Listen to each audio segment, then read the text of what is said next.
Hello mushroom pickers and welcome back to Tung Suang Mushroom Farm.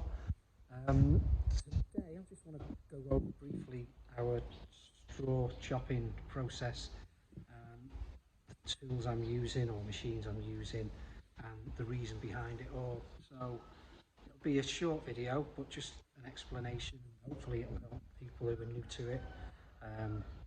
I learned probably I was growing mushrooms for over a year back in the UK, learned a lot of stuff very quickly, some online, and then most importantly to me, it's more about actually doing it for yourself and discovering what works and what doesn't, because a lot of the helpful videos don't always cover everything off. So hopefully this will give some of you a better idea. So I'm going to flick the camera around and show you the setup. Right, so here we have the latest edition. So this is an electric garden shredder, crusher, whatever you want to call it. It has an electric motor in. Our electric all comes off the solar panels on the roof, so we're kind of being eco-friendly, unless it's night time. But at a later date, once we can afford it, we're probably going to put a battery bank in as well. So hopefully all our machinery will be run off solar. Okay, so this is the machine. Now the reason I've gone for this type is it's got a feed assist. I don't know whether you can see in there, but when you run this thing up, it's got like a cylinder mower inside. There's also two rollers that draw the straw in. From experience, back in the UK, I had an Alco garden shredder, and the issue I had with that, it constantly used to get jammed up. So you feed some in, if you fed it in too quickly, it'd jam up, and then you'd have to strip it down to unjam it. So that's why I've gone for this type. It's sort of self-feeding, and it spits the stuff out a lot quicker. So that's the machine itself. I bought this in a local Thai shop, which I'll add a link to the video. I'm sure they're all over Thailand, and I'm sure you can buy them elsewhere or ship them from China. Nice little machine. I paid 12,000 baht for this, so what's that? That's about 300 UK pounds, and it looks sturdy enough for the job. And also I can use it for chopping up banana trees and leaves, which is another substrate I want to try.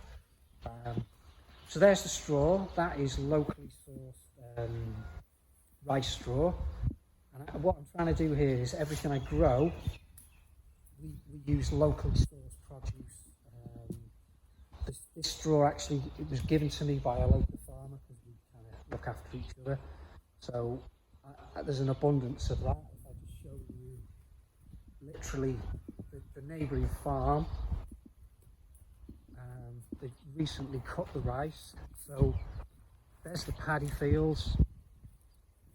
So we're just surrounded by paddy fields, so it just makes perfect sense to use rice straw as a substrate, and it's easier to work with than hardwood.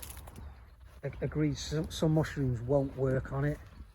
And then the other substrate we plan to use is, we've got a stack of banana trees. I mean, this is just a small number of them, but there's a field at the back with thousands of banana trees in, so I'm also gonna play around with using the banana leaves and the trees once the bananas have cropped.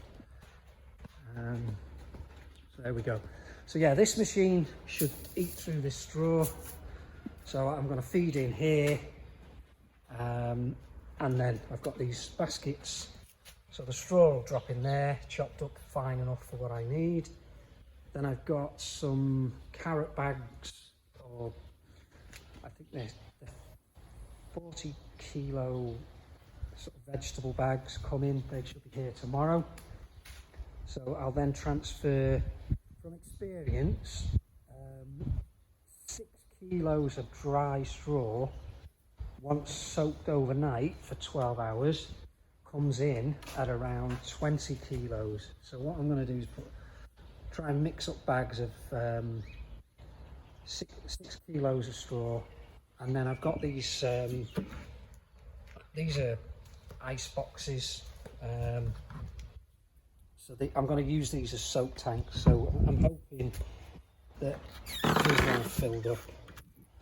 So the plan is, this is water sourced from our well. So there'll be no chlorine or any other nasty chemicals in there. The well, the pump is run off solar, so we're doing our bit there as well. And then all I need to do is into this water to raise the pH level to sort of help kill off any bugs in the straw, is we'll either add hydrated lime, which I should be able to get from a local builder's merchants, or I'm also told that you can use ash, so wood ash.